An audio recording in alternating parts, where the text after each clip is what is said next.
Cassandra Preston was no stranger to whispers, scornful looks, and the harsh discipline of a small frontier town. As the preacher's rebellious sister, she had spent her life defying expectations, her fiery spirit often clashing with her family's rigid rules. But this time, the trouble was real. Accused of stealing from a traveling merchant to crime she hadn't committed, she found herself running through the dusty streets of Red Mesa, her heart pounding in time with the galloping horses behind her. Bounty hunters had arrived, determined to bring her in, and their cold, merciless eyes left her little room for escape. She ducked into an alleyway, pressed herself against a weathered wooden wall, and tried to catch her breath. Her mind raced as she considered her options. Red Mesa wasn't a big town, but it had more hidden paths than outsiders would expect, and Cassandra intended to use every one of them. She couldn't risk returning home, not yet. Not while the hunters prowled the streets like wolves. Just as she crept forward,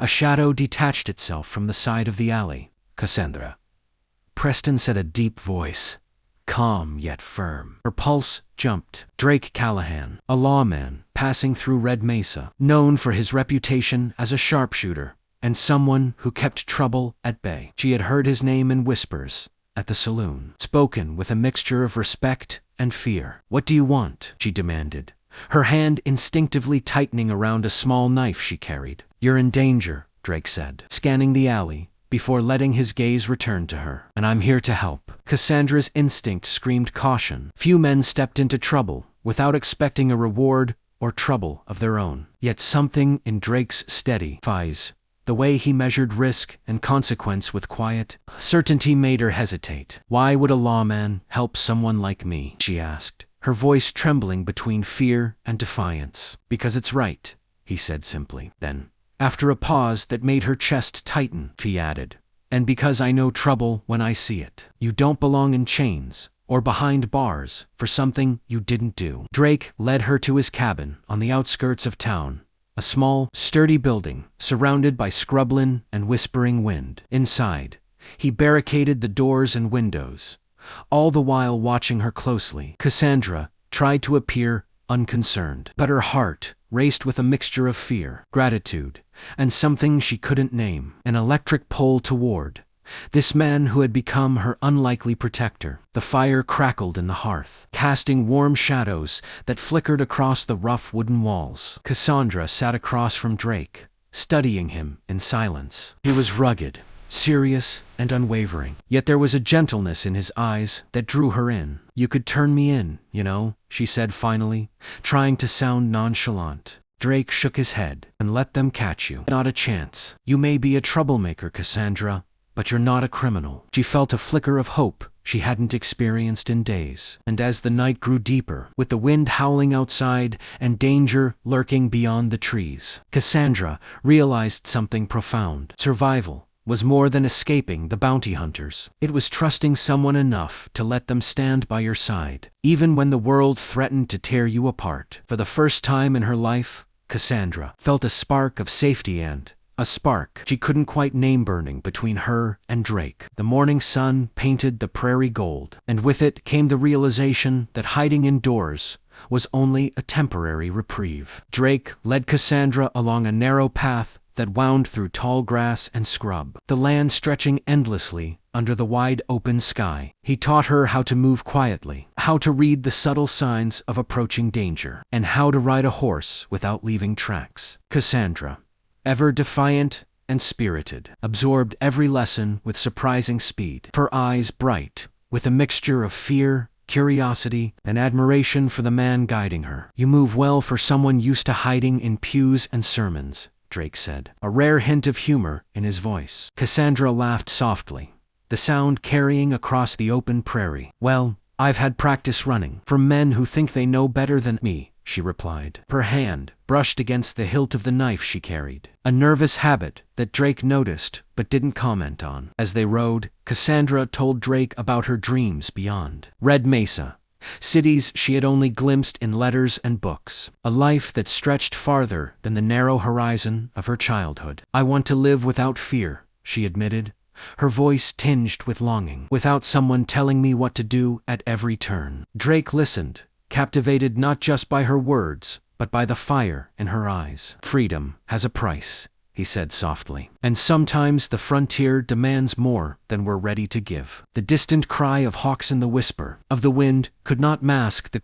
approaching danger. From the ridge ahead, Drake spotted the bounty hunter's riders cutting through the golden prairie, relentless and unyielding. He nudged Cassandra to a hidden hollow among rocks and brush, his movements precise, silent, trained. Her pulse raced, but she trusted him instinctively. Hours passed in tense silence. Every rustle of grass, every distant sound of hooves sent them flinching, hearts hammering. Cassandra realized that the same man who could stand so calmly in danger also inspired her to confront her own fears. She had faced scorn, suspicion, and strict sermons all her life, but facing men who meant to harm her made her realize the strength she had inside. Night fell, and they built a small fire under a canopy of stars. The flickering light revealed shadows and smiles, the glow highlighting their exhaustion and exhilaration. Cassandra laughed softly, sharing childhood stories, her voice breaking through the tension like music. Drake, watching her, felt a warmth he hadn't expected. The walls he kept around his heart seemed to crumble under her presence, and he realized he wanted more than just to protect her. He wanted to be near her, always. "Do you ever regret being a lawman?" Cassandra asked, staring into the fire. Drake's eyes softened. "Every day," he admitted, "but then I meet someone like you, and it makes it worth it." His gaze lingered on her, and Cassandra felt her breath catch. That night, wrapped in blankets and the quiet of the prairie, the distance between them felt charged, magnetic. Danger might loom, but so did something far more compelling, a connection neither expected, but both couldn't deny. The prairie stretched endlessly, golden under the afternoon sun, but the shadow of danger had grown ever closer. Drake and Cassandra had spent days evading the bounty hunters, learning to move as one, reading each other's subtle cues like an unspoken language. Their bond was growing stronger, with every step an unbreakable combination of trust, tension, and a budding attraction neither could ignore. Cassandra had always been bold, but even she felt the weight of the danger pressing in on them. Every rustle of grass, every distant hoofbeat made her heart race, and yet she refused to show fear in front of Drake.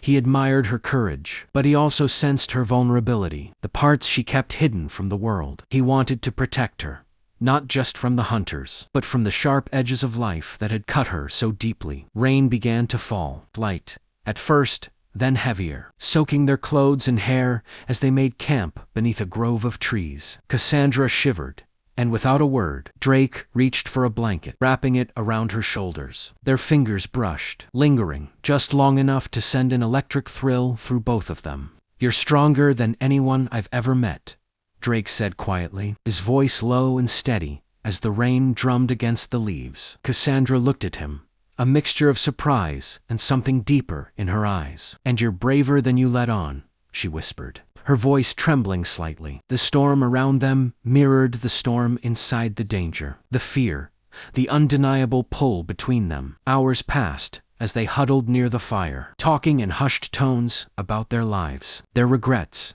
and their hopes. Cassandra admitted the scars from her past, both visible and hidden, and Drake shared stories of the weight of duty, of nights spent questioning his own decisions. Their confessions built a bridge between them, one made of honesty and vulnerability. The next day brought confrontation. Drake knew staying hidden indefinitely would not keep Cassandra safe. The bounty hunters were closing in, relentless and unyielding. Together, they devised a risky plan to mislead the hunters, using the terrain to their advantage. Every move demanded precision.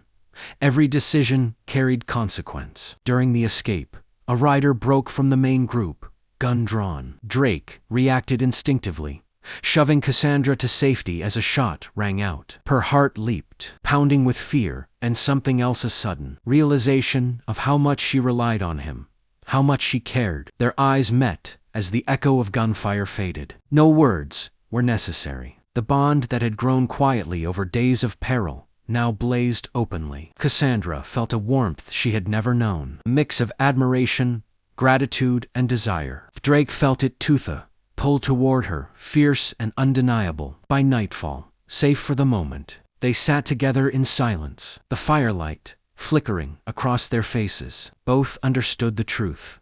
Survival wasn't enough. What had grown between them was something far more dangerous and far more precious. Love, forged in fire, tested by peril, and impossible to deny. By the time Drake and Cassandra returned to Red Mesa under the cover of dawn, the town seemed eerily quiet. The bounty hunters were no longer in pursuit, for now but word of Cassandra's flight had already reached her family. The preacher, her older brother, rode into town with a determined expression and an air of authority that only a man of the cloth could wield. His eyes searched the streets until they landed on Drake and Cassandra, who had been moving cautiously through the outskirts. "Cassandra," the preacher called, his voice echoing through the quiet streets. The sound made her stomach twist. She had always feared this confrontation, the stern gaze of a man who believed he knew the path she should walk, the weight of his disappointment pressing down like a heavy shroud. Drake stepped in front of her, standing tall and unwavering. "She's safe,"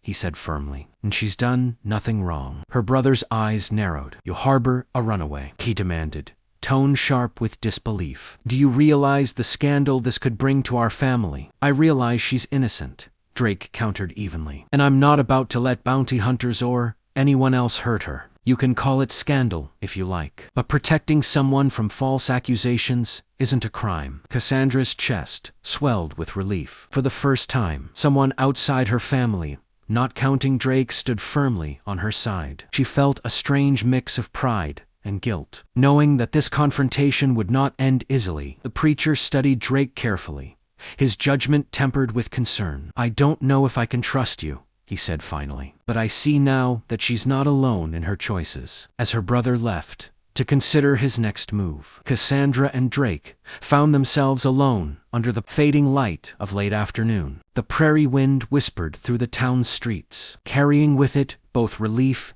and tension. Cassandra's eyes met Drake's, a mixture of gratitude and longing reflecting in her gaze. "You could stay here," Drake said quietly, lowering his voice as the shadows lengthened. "With me, if you want." Cassandra hesitated, thinking of the years of sermons, the judgment, the freedom she longed for. Her heart ached with the weight of family duty. Yet, with Drake, she felt a pull unlike anything she had ever known. She realized she didn't want to run anymore, not if he was by her side. "I don't want to hide anymore," she admitted softly, her voice barely above a whisper. "But I do want you." Drake's face softened, relief and desire mingling in his expression. Without another word, he took her hand, their fingers intertwining naturally. The silence that followed was thick with meaning, broken only by the distant rustle of the prairie grasses. Their first kiss was tentative, then deepened with an urgency born of days spent in danger and nights of unspoken longing. It was a kiss that carried gratitude, trust, and a spark of passion neither had anticipated, but both welcomed. As the sun dipped below the horizon, painting the sky with streaks of pink and orange, Cassandra felt a sense of belonging she had never known. She and Drake were partners now, bound not just by circumstance, but by choice,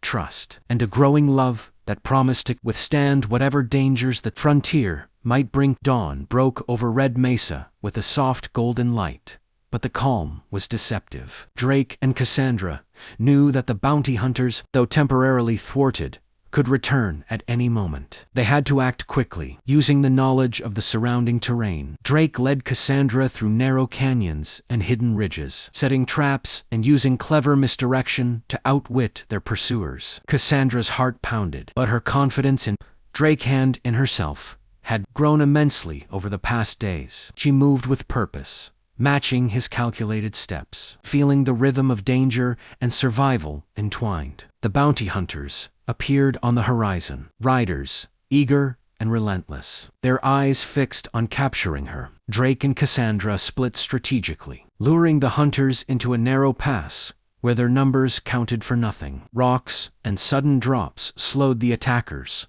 and one by one, they realized the prey they chased was smarter than they had assumed. Cassandra felt a thrill in outmaneuvering them, and it was Drake's calm presence and steady guidance that gave her the courage to act. When the last of the bounty hunters turned and fled, realizing their chase was futile, Cassandra and Drake allowed themselves a moment of breathless relief. The tension that had gripped them for days began to lift, replaced by a sense of triumph and the thrill of survival. Cassandra looked at Drake, her eyes shining with admiration and something more, deeper affection that had grown in the crucible of danger. Returning to Red Mesa, they were met with curious townsfolk and cautious glances. Cassandra's brother, the preacher, arrived shortly afterward. He studied his sister carefully, noting the fire in her eyes, the steadiness in her posture, and the protective stance of the lawman beside her. Though his expression remained solemn, there was a glimmer of